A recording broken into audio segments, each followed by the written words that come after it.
I am tackling the number one question I receive from new photographers or photographers looking to add brand photography to their business. Welcome, I'm Nicole. I've been a brand photographer for 15 years. I've been also offering video for 7 years, and I love brand strategy and sharing what I've learned along the way to you. So I'm going to address the number one question that I always receive, and that is about price. How to price brand photography.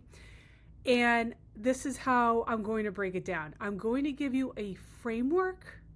So when you receive a request from a client or you want to pitch to a client, you have a framework to go by, and then some helpful tips and some strategies as well. All right, so let's jump into it. Here are the 3 pieces that really play a role when you're pricing for brand photography. Now, as you know, brand photography is photography with a marketing approach. We are not just portrait photographers. We are going in there capturing portraits, process, sometimes products, and it's the whole arc of the business. We are typically traveling on location. These are all things that you need to consider. Someone's not just dropping into your studio to get an updated headshot. So as long as we have an understanding of what brand photography is, what you might be supplying, that goes into the first piece, which is the scope of work. And what that means is really, what are they asking? If they're asking you for an updated headshot, then that's a different category. That is just a portrait session. That might just be 30 minutes of your time, whether it's outdoors at a park or you have to rent a studio. You have a minimum bar to kind of approach that. If you're just starting out and you're brand new, you may only charge $100 if you've never captured headshots or portrait for someone before.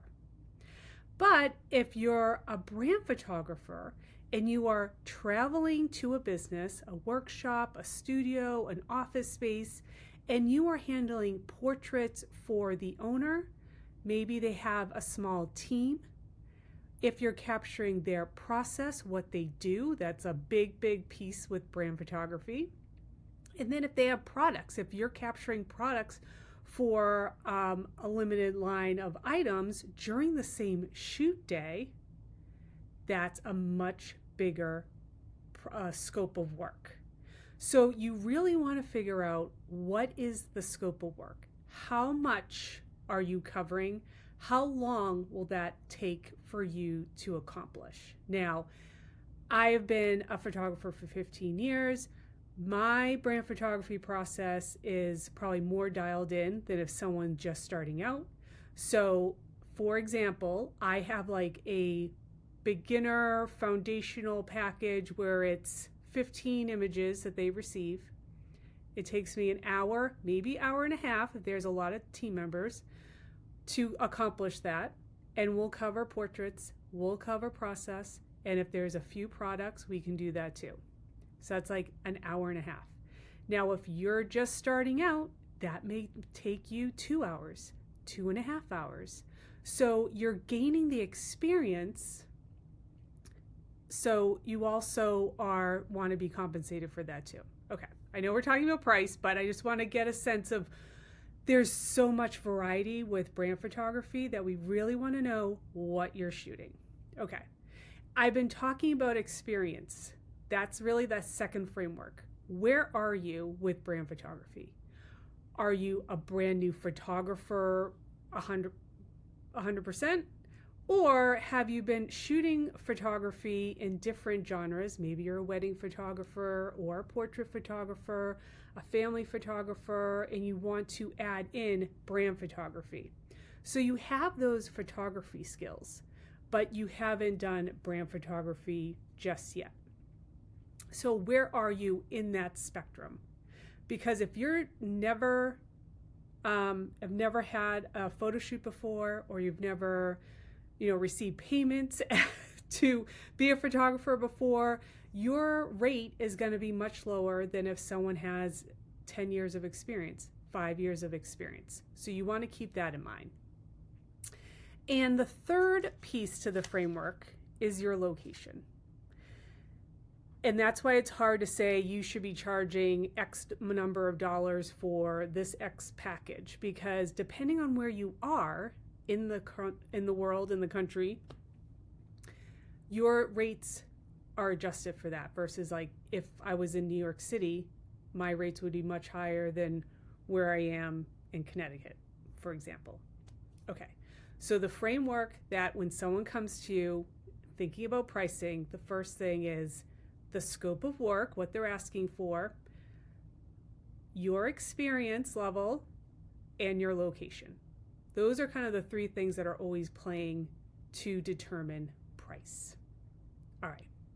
So now let me give you some strategy and maybe 2 ways that you could approach this if you are an emerging photographer trying to get into brand photography. And my second example is going to be for someone that has been shooting photography but now trying to break into brand photography. So the first situation, if you're brand new but you really want to get experience, your experience is like currency as well. You're gaining so much experience and like learning all the ins and outs, client management, how to send contracts, how to get payments, interaction and client management during a photo shoot, how to deliver files. You're gaining so much wisdom that's currency too, even if you're not getting a full rate for someone down the street that has 7 years of experience. So here is a strategy that has worked for some of my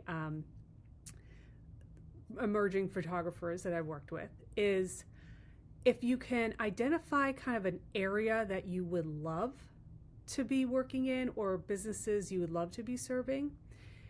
If there is a connection somehow, like if you know the owner or you know someone that knows the owner, you could always ask family and friends if they know any business owners. That's always great.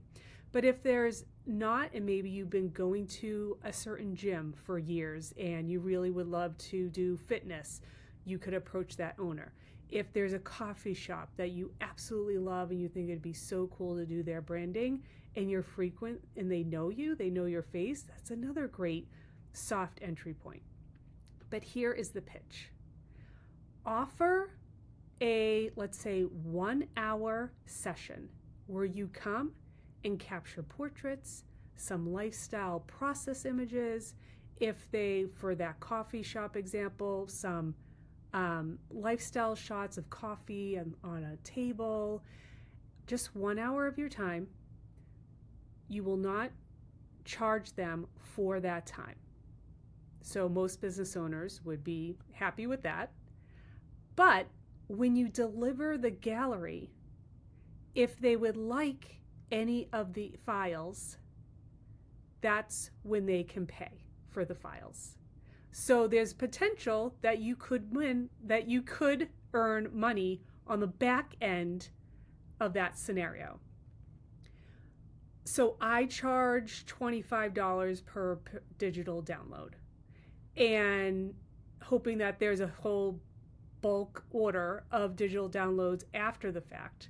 Because if I have a package that, let's say, they're receiving 15 images from my entry tier 1 package, I send them the gallery, which much more images in that, with way more images than 15, in hopes that, yes, they have the 15, but 2 months later, they could say, oh, I really need that image for this upcoming promotion, and they go back into their gallery, and they can purchase images again, and that gallery kind of lives with them. So that's a strategy. All right. So for the second scenario, if you are a photographer, you've been shooting, and now you're trying to get into brand photography, again, you can still ask family and friends if they know business owners or someone that'd be interested in brand photography. And this is where you can approach, here's a pitch idea, that if you pitch to them and say that you are now offering this brand new service, brand photography, and that You are providing 4 business owners this year with a reduced rate for a branding package, your smallest branding package. So same, it's going to be 1 hour of time. You will come to that business, capture some portraits, some lifestyle, if they have products. So don't be there all day. You're going to be there for 1 hour, maybe an hour and a half, just in case there's some, travel too. And you're charging them a reduced rate. So let's say if your tier 1 package is going to start at $1,000, you can say that this is an introductory rate of $500. I'm only offering this to 4 businesses, 4 local businesses. If you'd be interested, I'd love to discuss further and see if this is a good fit. And obviously you want to be targeting the businesses that you want to be servicing, whether it's service-based businesses, product-based businesses, or something in between. So you can show them portfolio of work, like your style. You have a portfolio to lean on, so they could see what they would be receiving in order to do that upfront investment. But saying that it's an introductory rate also shows that if they need another session the following year, there's an understanding that that was an introductory rate, now it's full rate. So those are my 2 strategies for pricing, depending on where you are in terms of experience, to help you break into brand photography. Okay, so the last tip I wanted to provide in terms of pricing for brand photography is to stay away from hourly rates. I talk all the time with new emerging photographers, whether they're going through an art school or a program, that hourly rates for some creative businesses works if you're a graphic designer, if you're editing. But when it comes to brand photography, we really want to have a value package. It's for the whole package. So I like to provide a price that includes everything. Business owners are busy. Business owners are wearing almost every hat in their business. It is comforting to them to know that this is the price, I'm getting X. This makes it easy. We want to make it easy because they're stressed and busy too.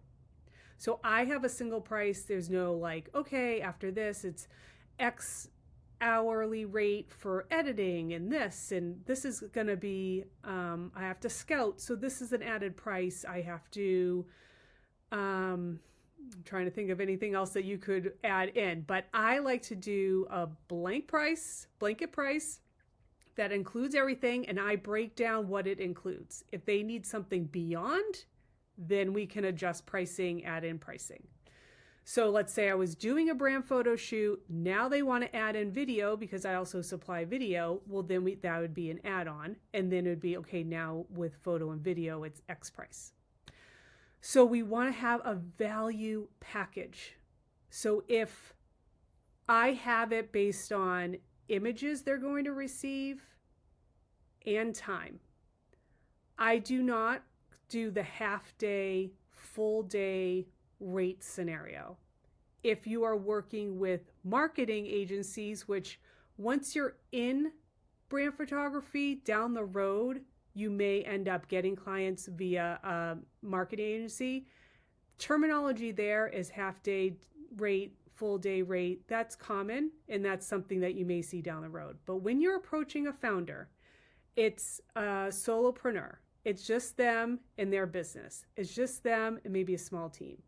You just want to have value-based pricing. You're not charging by the hour, because then you could really overshoot, overextend, and you want to keep a great balance for your working workflow and their day, because shooting all day would be exhausting for both people, especially if there's a business that still needs to be running while you're doing a photo shoot. All right.